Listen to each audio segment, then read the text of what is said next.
December the 17th, 1862, an order goes out from Grant's headquarters that Jews as a class are hereby expelled from his territory within 24 hours.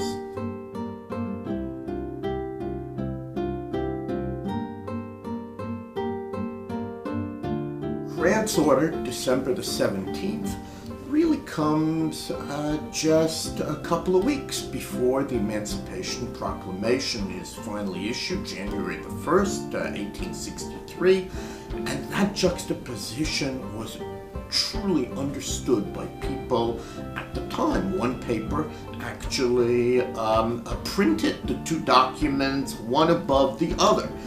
In Jewish eyes, it suggested that perhaps Black Americans were now to be freed, and the new persecuted minority would be the American Jew. Jews, I think, were petrified. One of those Jews, a man we otherwise would never have heard about, his name was Caesar Gaskell. He is outraged.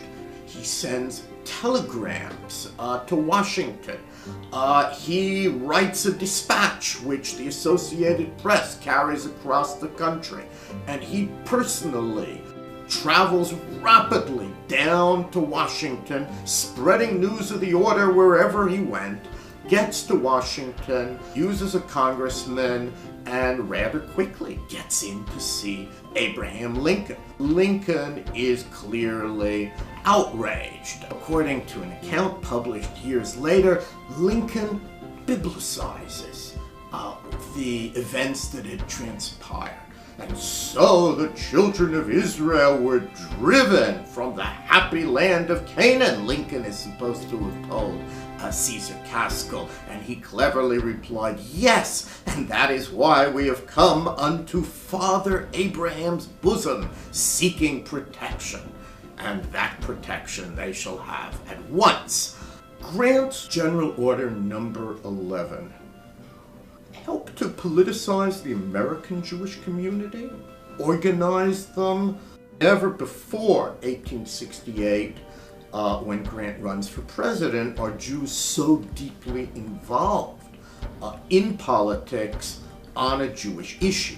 But the order also changes Grant. The nationwide debate over the order during the election campaign clearly had a major effect upon him.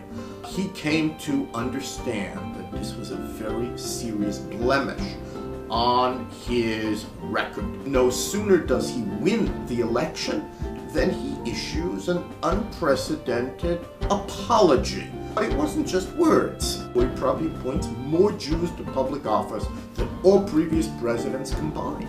And Grant articulates a human rights-based foreign policy. First time, to my knowledge, that happens in America. For Grant, the great lesson of General Orders Number 11 is we don't treat people as a class, we treat them as individuals.